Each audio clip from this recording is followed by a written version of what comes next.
All right, Tim House, man. What's good, brother? Oh, chilling. Yes, sir, man. Finally got the one-on-one, man. There's always people in here. I never got to actually do this with you, bro. But I always wanted to know, man, how did it all get, how did it all start, man? Tell people what you do and how we get here. Um, and what I do is, first and foremost, I'm a son and I'm a father, Mm-hmm. and I'm a brother and an uncle. So Yes, sir. that's what I actually am, I guess. So what I do is outside of that is event production and management and tour solutions. Oh, yeah. On some legendary shit, though, right? You know, I just do work. I'm not here. I'm not here to say whether or not it's legendary or not. Well, some would say that, man. Some would say it's a dream job to go with artists across the country, world. Make sure everything's straight. Make sure the biggest shows happen like they're supposed to happen. Indeed, I mean, I enjoy it, and I'm humbled by it as well. Mm-hmm. But again, it's work, and I'm just here to make that happen. That's what I'm talking about. When did it all start, though?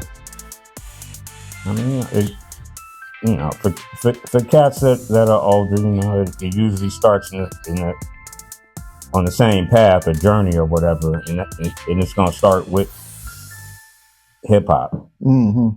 And just being involved in it, and having a love for the subculture first and foremost, and just being involved in it, and then along the way you figure out that just like with anything else that you might love as a youngster, that there's actually a pathway for you to not just have a career but also have a purpose. Did you when it all began, were you just a pure fan of the art, or were you also trying to participate, as in like you had some rhymes? I mean, you start off as a pure fan. Mm-hmm. Of everything, of all the foundational pillars, if it's DJing, MCing, b-boying, graffiti, Mm-hmm. vocal percussion, whatever. Mm-hmm. Having a love for all those things, and then moving into actually being a creative. You start to do your own thing and try to contribute what you can to the culture in a creative way. And then, like I said, you understand after a while that there's an actual pathway to a bigger purpose. Purpose, man. You said that before, man. Can you elaborate on how you feel your purpose is in this world we call hip hop? For me, I feel like my purpose is really to be a conduit, to be not necessarily a stepping stone, but just to help people get from one place to the next. Mm-hmm. Make sure that in order to get to point C, you got to get from point A to point B first. Mm-hmm. So I'm just here to help that process along without any ulterior motives, and just know that if I do what I'm supposed to do, it'll benefit not just individuals but the culture as well and our community. Man, so you're talking about point A, B, and C, bro. Has there ever? I know it happened before, man. It happens to all of us, but can you tell me a situation where A wasn't meeting B and B wasn't meeting C, and it seemed like we was headed towards D, doom? I mean, for any, if I'm working with an artist, then you don't have to say the artist's name. Yeah. You can tell the situation though. Yeah, if I'm working with an artist, and there's no, for me, there's no right or wrong decision that they make for their career, because it's not my career. Yeah. You know, so if somebody makes a decision that could be detrimental to their career, I think that's really up to them. You know, just like if they make a decision that's beneficial. Yeah. To them, that's their decision. But you ever watch like a football game and you see a coach take off his hat and throw it on the ground, bro? You know what I mean? You ever had one of those situations with an artist on tour? Yeah. I've had people, just be disrespectful to other folks that were not disrespectful to them. And it was like a representation of you too, because it's part of their tour, right? Yeah, to an extent, because like I said, those the decisions that folks make usually don't fall back on me, because I'm not. I have nothing to do with that decision making. Yeah. I didn't tell you to say that. I didn't record that song. I didn't write those lyrics. But I do what I'm supposed to do. Yeah. And there's no funk when it comes to a tour manager and talent. So has any of these artists ever ruined a future business opportunity because of their behavior? Yeah, with you, like you and another artist or another company. Yeah, and I mean, and it goes both ways. It's not like you're always a great fit for everybody that you work with, or vice versa. Oh, true. So sure. you can find that out, and it really doesn't matter who it's on. If it's not a right fit, it's not a right fit. It's true, dog. That's true. This is what I always wanted to know, bro. Tours are always great, bro. But you be having like real behind the scenes moments with artists and stuff, bro. Can you tell me your favorite moment behind the show lights that happened that no one would know unless you told it? You know what I mean? Like a real personal experience with an artist, and you're like, wow, this just happened. No one would believe me unless I said it. No, you know what I mean? Like I asked Chris yesterday how it is on tour with Dave Chappelle, and he was telling. I was asking what's the most craziest things he'd be doing on tour, because you don't see that on stage. And he was like, well, the most craziest thing to him was just observing his memory and how he has picture perfect memory, and he got this, he gave some examples, and that was really interesting, because I know a lot of people don't hear about that, man. But I know you went on a tour with some real legends, and a lot of people that got some mystique to them, and I know you've seen some real behind the stage shit. You know what I mean?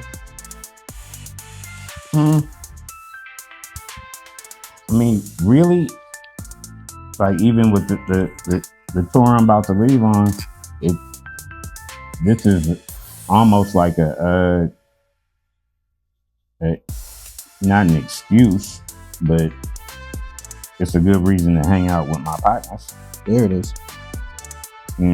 So after you've been there for a while, it's not that much different. One tour isn't that much different than the next. You still got to go through the same things, no matter what tour it is, unless if you're on an arena tour, then there's less dates. Yeah. And there's more setup. And there's more preparation. Like the bigger the show or the event, the more preparation is going to go into it. So, most of the stuff that I deal with, I definitely mind my business. I'm aware. Yeah. But if it's like certain tendencies or habits or whatever that you notice, then if you're not with that, you kind of keep create a buffer to keep yourself away from those things. Who had the most positive habits though? Something that you noticed about someone that you was like, like, oh damn, I didn't even know you read, nigga, like type shit. You know what I mean? Like, damn, I didn't even know that about you, dog.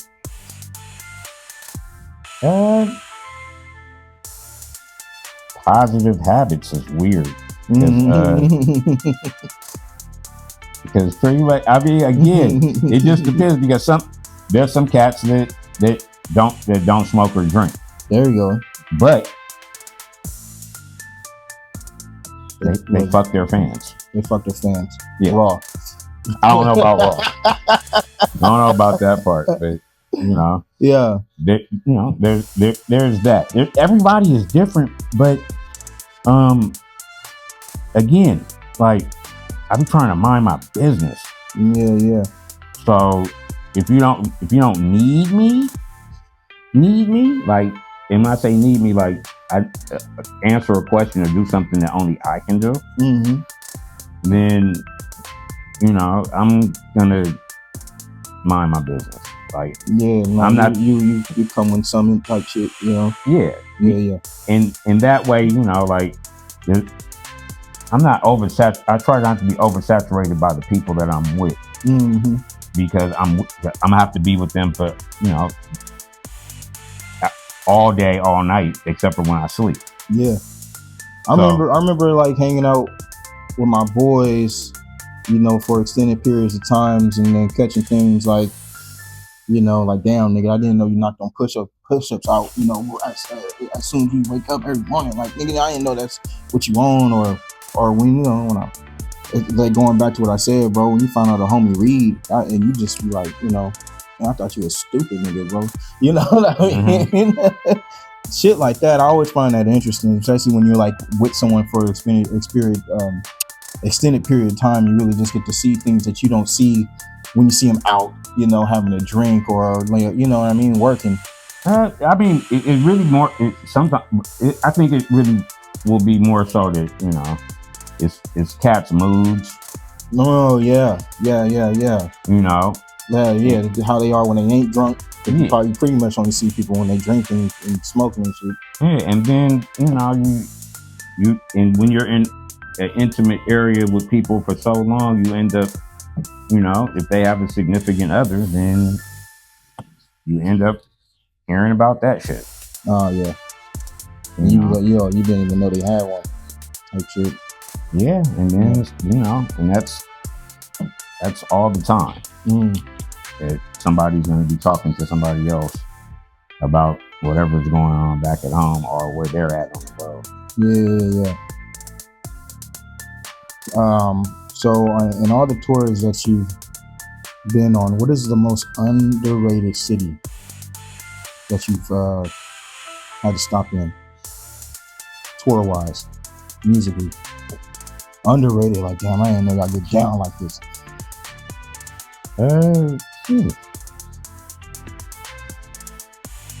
All right, a place like Boulder, Colorado. Wow. Colorado, the University of Colorado goes up like that? Yeah. Wow. So Dion was in the right place. He knew what he was doing. Yeah, I've done a lot of events in Boulder, but Colorado in general. Yeah. Do the artists have trouble performing in Colorado because of the altitude? Some do. I've done Red Rocks a few times, and like for the cats that I was with that had been there for the first time, you let them know, like, we're already in Colorado, gonna be playing in Colorado, and it's already elevated. But Red Rocks is even more elevated than the rest of the state. So they'd be like losing breath and stuff, or taking, Yeah, you have to drink a lot more water, and you have to just give yourself the wherewithal to take the elevator where you might have taken the steps, because the steps will take you out. they have, you can't, your alcohol intake, you know, is probably going to be like half of what you usually get. And I've had people be like, oh yeah, there was an artist up, I gave him a little warning or whatever, and he was like, nah, I'm different, like, it's good, I'll handle it. I was like, all right, and he kept on with his normal routine, and by the end of the night, he was done. Damn it. And he wasn't like that at any other day, before or after. He was done, like, on the floor, thrown up, passed out, no blanket, clothes on still. Damn. As far as what he was wearing, no change of clothes, like, and I'm just like, yeah, I'm kind of let you know. Damn it. Like, this was more than likely something like this was gonna happen if you did not cut your intake back. Like, you don't need to smoke as much, you don't need to drink as much. Yeah. Damn. So, in the late 90s, early 2000s, bro, like, what did this business look like then? Bro, I know it's completely different. Yeah, like, I know you was working with a different caliber of artists. It was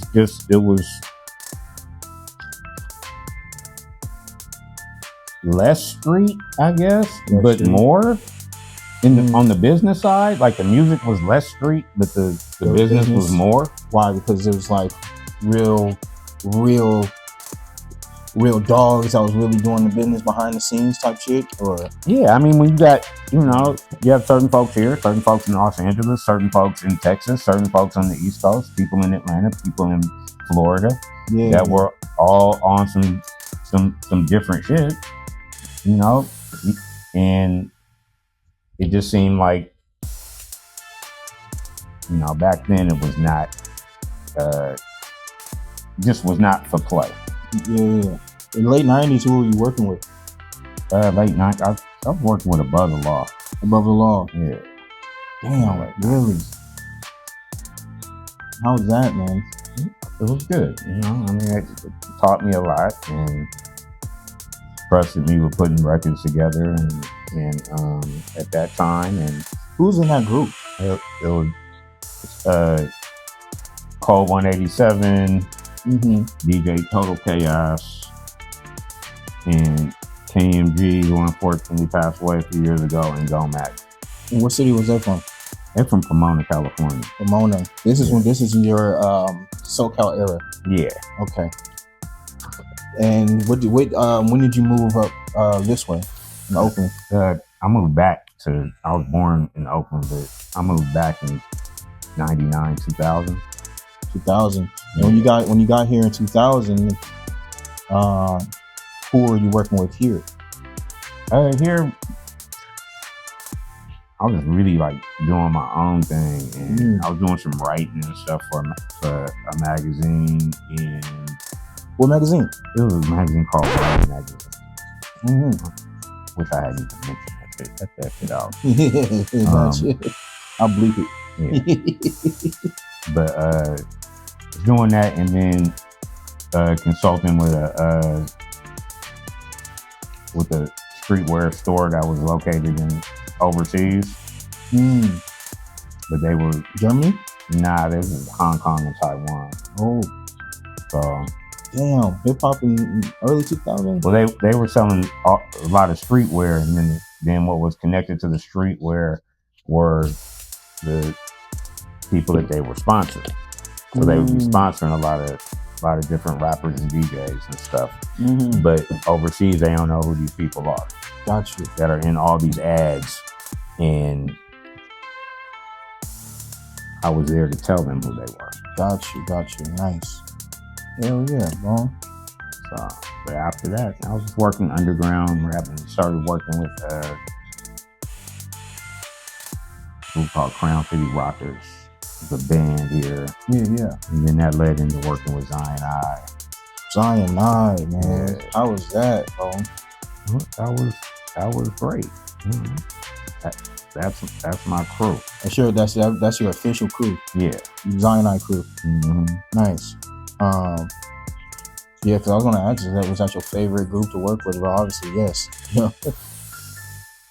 Yeah, man, that's what's up, I man. mean, yeah, I mean, if you can work with your best friends, and you know, What was your best moment working with Design IQ? yes, there was a lot of them. We just had a really good time on the road. And, there was one show. What's Brad's name from The Office? The black dude, Craig Robinson. Craig Robinson.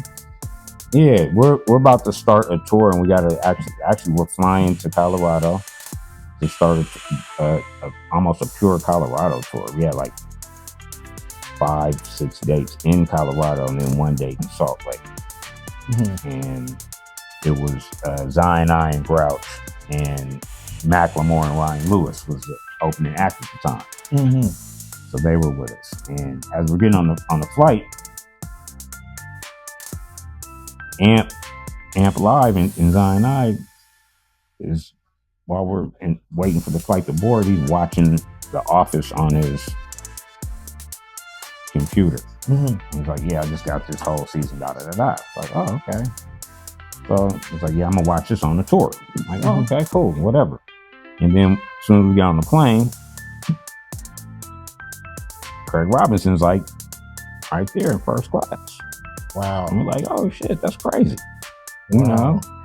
And so obviously we're flying to the same place. So we board and see him in baggage claim, you know, talking to him and stuff. And he's like, you know, like, what you doing out here? He's like, oh yeah, I got a show. He's like, what y'all doing out here? He's like, oh, we got a show. He's like, what time is yours? He's like, I think it's over at this time. He's like, oh, okay, well, if you got time, you want to slide through our show, feel free. He's like, all right. Was he doing like a comedy music show? Yeah. Yeah. So we're like, all right, cool. You know, so I forget all about it. Like later on that day, because it's also the first night of the tour starting for us. So my mind's on so many other things that I forget until we're on our way to the venue to actually do the show. We've already been to the venue and back since we've been in town, but I forget to put him on the list. Craig Robinson. Yeah, so when we get to the venue, I go put him on the list. 'Cause I don't even think this guy, why would he show up here? Anyway. Yeah. So I go to let the box office know, and they're like, oh, he's actually here already. We let him go to your green room. I was like, oh shit, okay. So I go. Oh, he came right away. Yeah. As soon as his shit, he zoomed over. Yeah, so I go back there, and the dude is in the green room chilling, smoking weed, and I'm like, oh, cool. No, so he's so famous at this point. I'm like, you don't even need no roll, will call or nothing. Nah, it was like, oh yeah, just go ahead, bro. Yeah. So, you know, I'm like, all right, cool. So he's chilling. I was like, man, so you gonna be here? You just gonna chill? He's like, yeah, I ain't got nothing else to do. I'm gonna chill with y'all. Enjoy the show. I was like, oh, okay. Yeah. Well, show sold out. Would you be down to introduce the guys? And he's like, fuck yeah. Fuck it. Let's go. Yeah, so right before we start the set, he goes up and gives them, like, you know, basically a warrior style, like the movie Warrior style, like Cyrus style introduction. Yeah. All the Can You Dig It stuff, got the crowd in a frenzy and stuff, and then we do the set, and like I said, a sold out show, so end up doing the encore, and he came back out for the encore and got the crowd really crazy and stuff, and you know, it was a interesting night. It was fun. It was really fun. It was chill. It was like one of the best ways to kick off a tour. Hell yeah. Was this before Don't Lose Your Head or after Don't Lose Your Head? It was after Don't Lose Your Head. Okay. So they had the hyphen joints along with the bars. Yeah, but like I said, we're on a Colorado tour, so the white kids want the bars. But yeah, Colorado in itself is just like a place where, again, it's a tour. It's similar to California, to where there's like several different markets you can play and you can perform at, and they won't conflict with the other markets. And it just depends on the time of the year, because it's a place that has a lot of resorts and a lot of resort towns. So, you know, I've been to Aspen in the summertime. Whoa, I've heard about that. I heard that the flight is weird to go to Aspen. Like, you got to go up the mountain and dip over. I don't know, but I've heard that from flying. I flew in once there for the X Games, and every other time I was there, we drove through there. Oh, you drove? Yeah. And now my client said, bro, they had to when it was flying in, they had to incline and then come over the mountain, which sounded like real crazy, bro. They had to take a smaller plane. Yeah, there's a small plane, small airports, all that stuff. And it was you know, like you would think, like, you understand, like, okay, if it's the winter time, yeah, people gonna be here, because it's not a lot of people that live there. It's straight vacation. Yeah, but yeah. So, you know, in the winter, yeah, okay, it's gonna be people here, of course, because it's snowing and people want to ski and all that, and snowboard and all that stuff. But I went there in the summer and was like, dude, who's gonna be there? You know, like, but you know, that's just Aspen. It's surrounding areas. Aspen in the summer got to be nice, just like Tahoe, though, right? It's pretty nice. Yeah, right. But like I said, but it's just the point of when you look at the city. Yeah. It's not that many people there already, right. And then if it's not the time that people are, it's not a tourism time, so there's not going to be very many tourists there. So it wasn't that many tourists there in the summer of Aspen. It wasn't that many, but it was the same numbers as in the winter, though. Like the show still sold out. Yeah. Which I was surprised. I was I looked and was just like, I don't know about this. Like, damn, Aspen in the summertime, that's crazy. See, now I would imagine Aspen in the summertime being just the same as Tahoe, because like a lot of people like going to Tahoe during the winter. I don't like going to Tahoe during the winter. Like, I like going in the summer so I can be on the lake and shit. Well, see, that's the difference. Tahoe got a lake. And Aspen ain't got a lake. Nah, Aspen is pure mountain.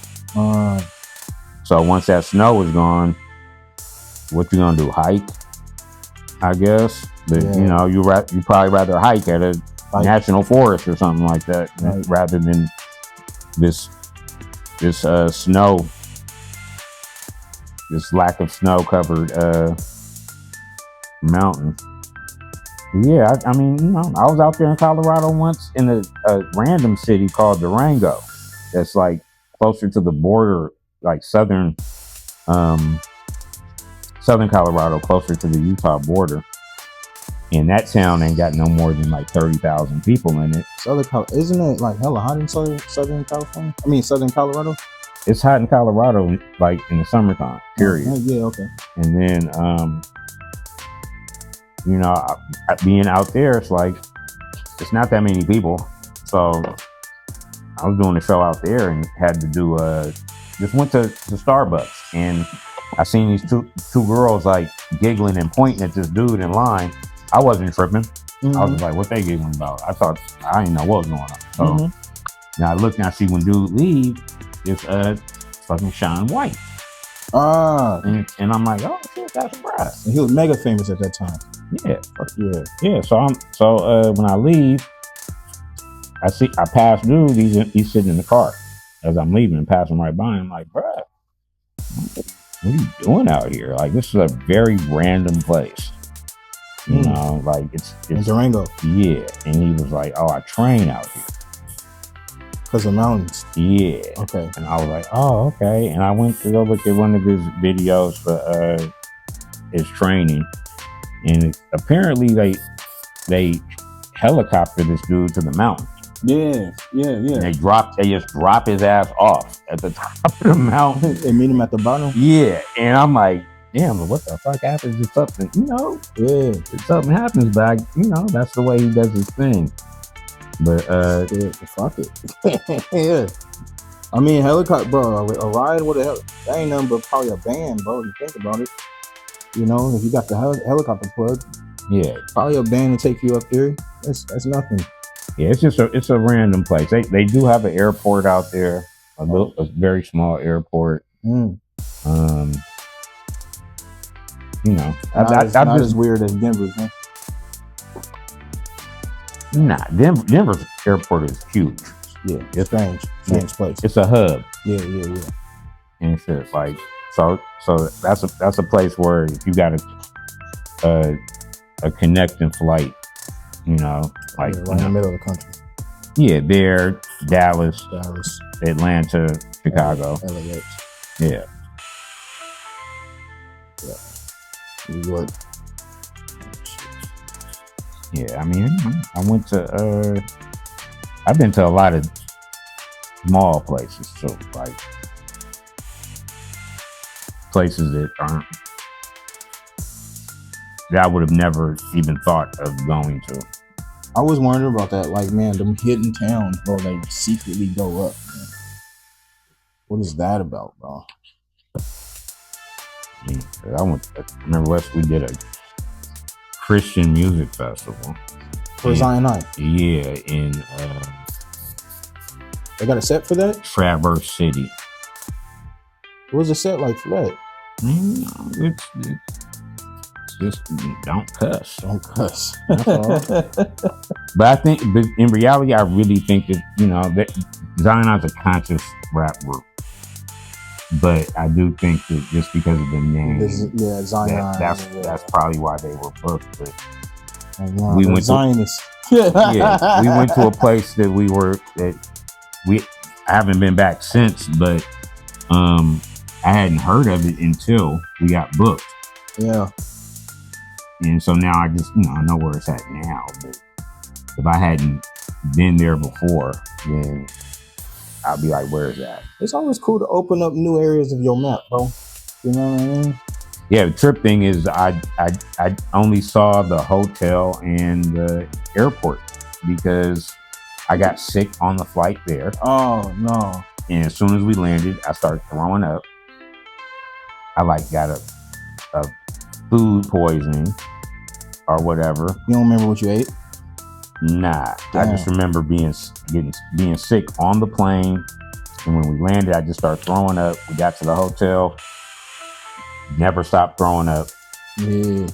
And I couldn't go to the show because I was throwing up and shitting. Yeah. And I was like, yo, this is crazy. I came all the way out here for this. That sucks. You know, when I'm in a new town, even like small ones, I just like to go to the bar and just sit down and stare at people, bro.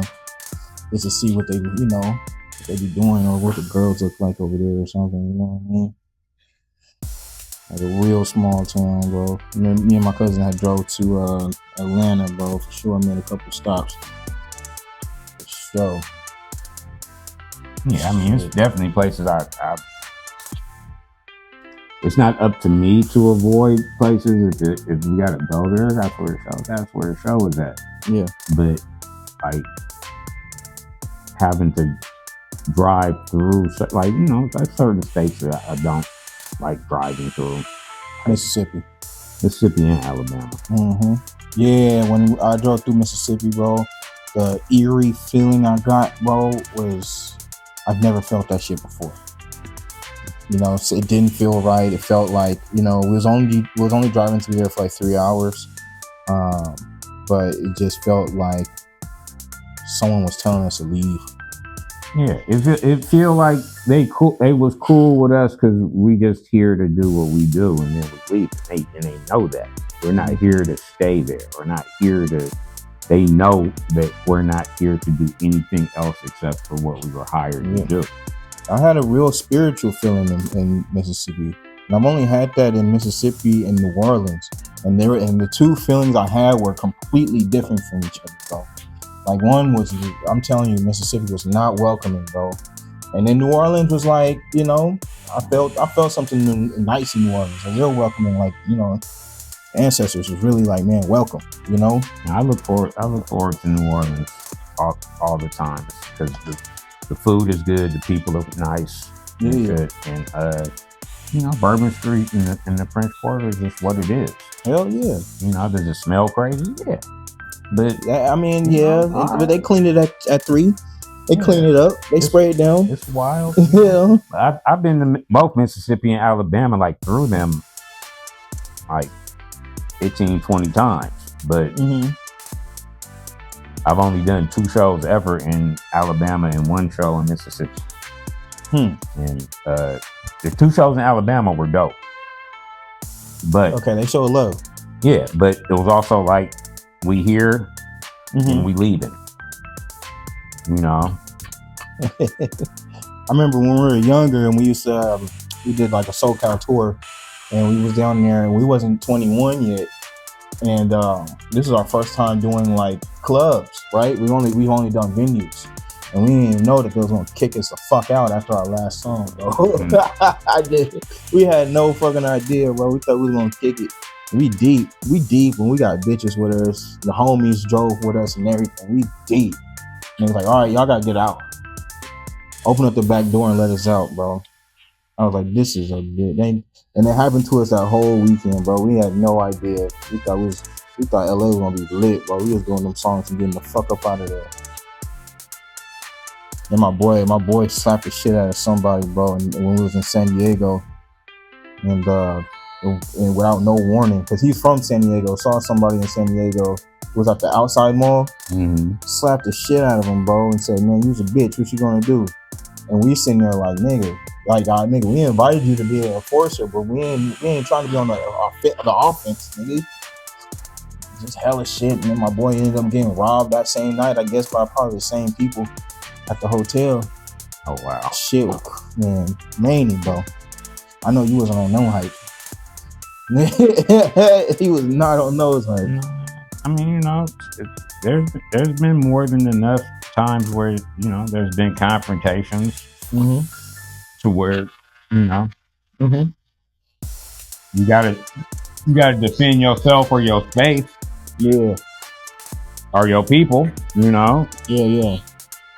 And obviously we're doing like shows and events, so a lot of times it's gonna be people that are inebriated, and it's gonna be people that want to do what they do, or people that don't respect your space or your privacy. Yeah, that shit happens, man. You know. Check it out. Good to go. Yes, sir. All right, Tim House, man. Thank you for the interview, dog. Really appreciate it. I know you don't like to be found, because usually I say this is the part where I say, you know, you put your socials out there, but you know, this ain't the nigga for that. No, don't come find him. Yeah, I mean, you can if you want to. You're gonna be very bored with pictures of my family. You know, maybe a pooch here and there. Yeah, that's about it. Like, I got my social media is extremely boring, bro. No, it's cool. I like the way you set it up in black and white. You committed to it. It's hard to commit to that when you got some good pictures that are really fucking dope in color, and you're like, man, I gotta stay committed to the black and white. I mean, I'm glad. Well, you know, the what's the name will be black and white if that's the case. Yeah, I'll put the little cover as black and white. Rest, you know, I'll put some other stuff in color. Yeah, you gotta get to the black and white first, though. Yeah, I just like the aesthetic of you know, it's classic. Yeah. You know, and you ain't gotta do anything else. Like, there's no filter involved. It's just bam, and it's like I said, it's classic, and it's reminiscent of real life. It look more real life to me than actual color, even though we see in color. For sure. Well, I'm gonna post this interview in black and white for you, bro. You should change it in black and white to like right when I start talking about it. Yeah.